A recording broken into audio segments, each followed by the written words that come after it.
Welcome to Sunday Springboard with Melanie and Kimberlyn Coaching, where we help women recover from and flourish after stress and trauma. How aware are you? Let's do a little test. Let me share my screen with you. Okay.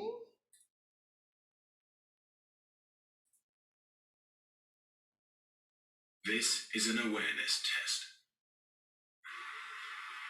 How many passes does the team in white make?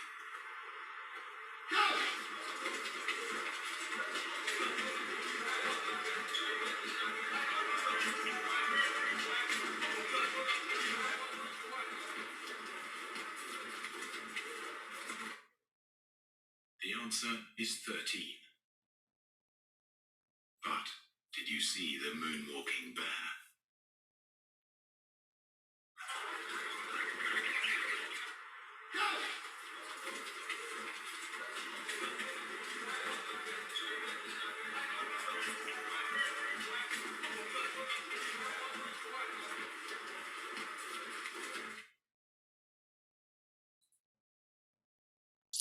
Did you see the moonwalking bear? That freaked me out so bad I had to actually rewind it instead of trusting their rewind to see that, yes, actually, the first time around, that little guy was walking through there and I totally missed it. I was not aware. How aware were you? So, we've been studying for weeks now on stress and trauma, and we're talking about ways to reduce our stress. We have three main goals for stress reduction. One is to regulate our bodies in the moment, right when we're triggered. How do we calm ourselves down? And two, eliminate stressful situations to the degree that we can. And now the third one that we're taking a long time on is how to decrease our reaction to stress. We've talked about that the core disciplines are a philosophy, a way of thinking, a way of acting that will enable us to be more powerful, to be able to respond more peacefully, more powerfully when stress comes, that we won't be as stressed. Today, we're going to start talking about awareness. And awareness is so important. It's number one. Who you are is based on how aware you are, how consciously aware you are of who you really are. So many of us have never even really thought about this. We just run through life being who we're being, doing what we're doing, and we don't even understand why certain things happen to us. Have you ever wondered why? Maybe you get involved with people. Maybe you've been involved with. You seem to attract men who abuse you, or maybe you attract people who take advantage of you. You're always the giver; they're always the taker. This actually could be part of who you are is attracting who they are. So who we are, what we are, determines who we're going to attract, what we're going to attract, and what type of life we're going to live. Knowing this and understanding this and becoming aware of this is a formula that determines our reality. So awareness is the essential first step toward living life your way. Why is this so hard? I remember we've talked in the past about the brain, and the subconscious brain is quick, moves fast, it doesn't take much energy, and the conscious brain, the frontal part of our brain that does all the executive thinking and goal planning and all that, is energy. It takes a lot of energy. It moves slowly and takes a lot of energy. And remember that our brain wants to keep us safe and it wants to save energy. So it tries to move everything it can from the conscious brain to the subconscious brain. So you are running about 85, 86% of your life on subconscious, meaning you're not aware. You've only got 14 to 15% of your daily life where you're actually using your conscious brain.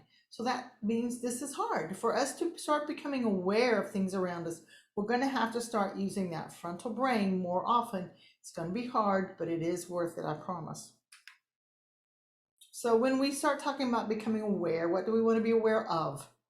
So the basics we want to be aware of: our reality, our what truly is, ourself, who we truly are, others, how do others affect us, how do we affect others, our environment, what is our environment, is it serving us? Is it not? And choices and options, being aware that we actually do have choices and options, even sometimes when we feel like we don't. Okay, today we're talking about reality. And what we want to learn about reality is, what is the true reality? What truly is? Knowing what is lets us respond rather than reacting. We see through filters of our own experiences. There is a difference between true and truth. We want to stick with the facts, and we're going to notice when we're making interpretations or telling ourselves stories. So let's unpack these.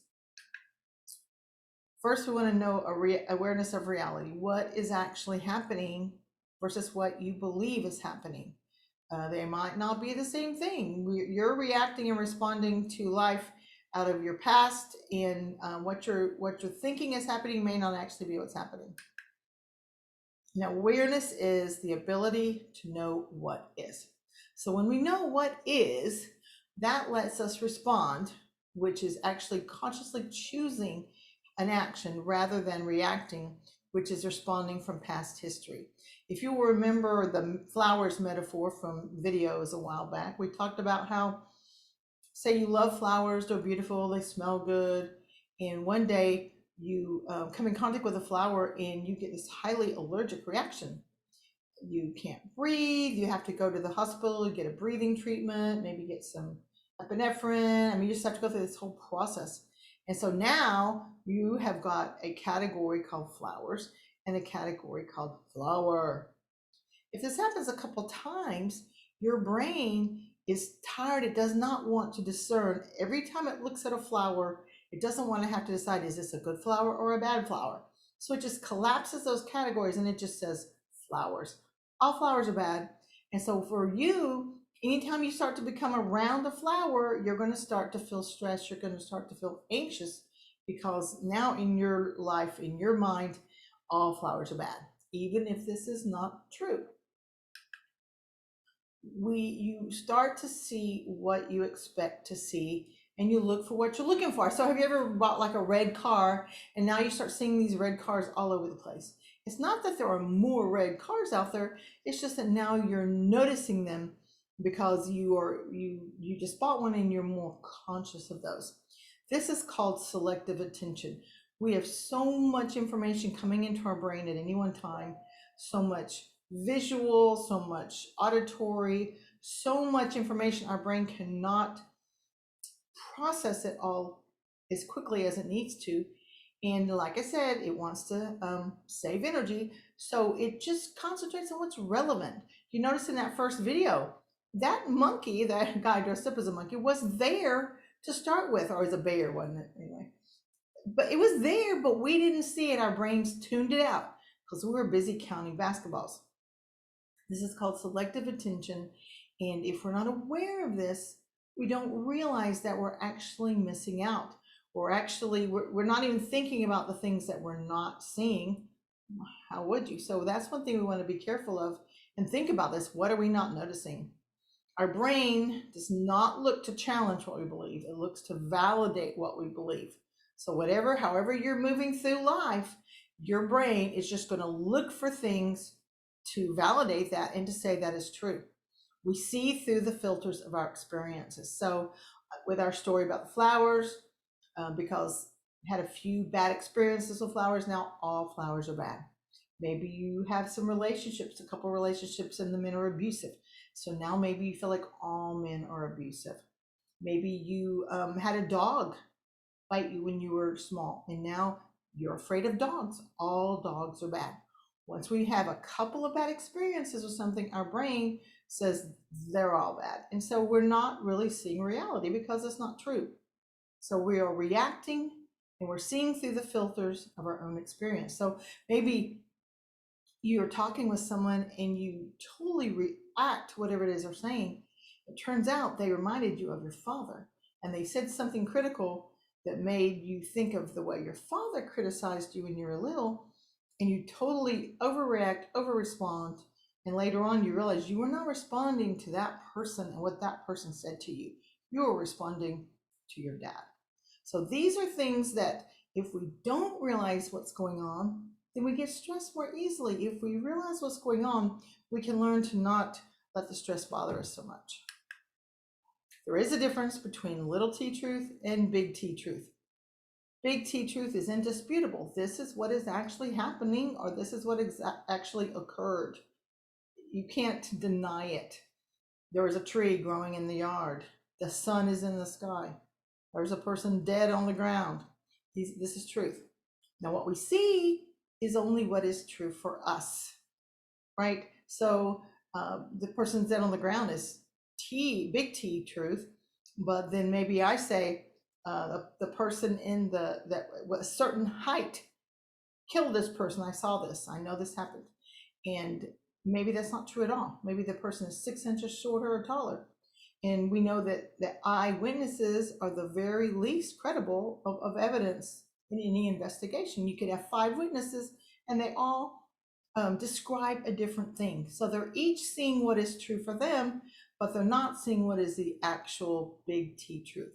So just know that what you're seeing is not necessarily, so there's what is true for you, there's what is true for others, and then there's actually what is the big T truth.